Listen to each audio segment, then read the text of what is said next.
ఏది విత్తుతారో అదే కోస్తారు అని అంటారు. మరి జగన్మోహన్ రెడ్డి గారు హత్య రాజకీయాలు చేశారు, గొడ్డలి రాజకీయాలు చేశారు, హత్య చేయించిన వాళ్ళతో భుజాలు రాసుకొని తిరిగారు, సొంత చెల్లెళ్లకే వెన్నుపోటు పొడిచారు.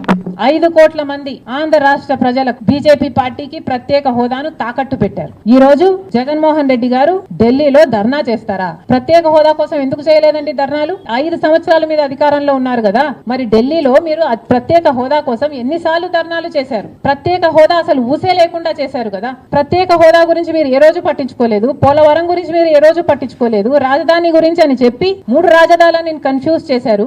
ఆఖరికి కడప స్టీల్ ఫ్యాక్టరీని కూడా మీరు పట్టించుకోలేదు. విశాఖ స్టీల్ మన రాష్ట్రానికే తలమానికం అయినా అమ్మేస్తామన్నా కూడా పట్టించుకోలేదు. ఈ రోజు మాత్రం ఢిల్లీకి వెళ్లి ధర్నా చేస్తారట. మీ కార్యకర్తను చంపేస్తే ఢిల్లీకి వెళ్లి మీరు ధర్నా చేస్తున్నారే, మరి మీ సొంత చిన్నాన్నను చంపేసినప్పుడు మీరు ఢిల్లీలో ఎందుకు ధర్నా చేయలేదు న్యాయం కోసం?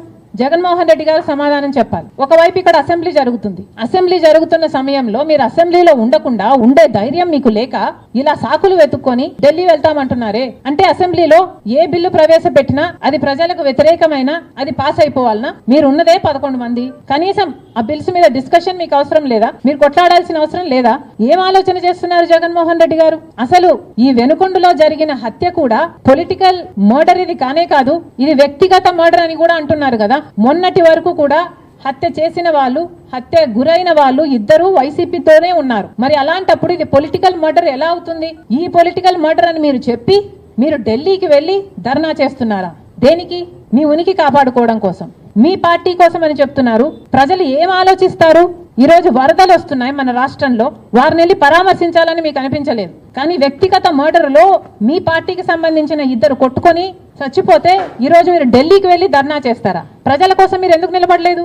మీ పార్టీ వాళ్ళు ఓటేస్తే మీరు గెలిచారా? మీ పార్టీ వాళ్ళ కోసమే మీరు ముఖ్యమంత్రి అయ్యారా? 5 సంవత్సరాలుగా మీరు ప్రజల కోసం పనిచేయలేదు, కానీ ఈ రోజు ఢిల్లీకి వెళ్లి ధర్నా చేస్తారట. సిగ్గుండాలి కదా. కానీ ఈ విషయంలో పోలీసులను కూడా అడుగుతున్నాం, నడి రోడ్డు మీద ఇలా హత్యలు చేసుకుంటుంటే పోలీసులు ఏం చేస్తున్నారు? ఆంధ్ర రాష్ట్ర పోలీసులుగా మీ బాధ్యత కాదా లా అండ్ ఆర్డర్ మెయింటైన్ చేయడం?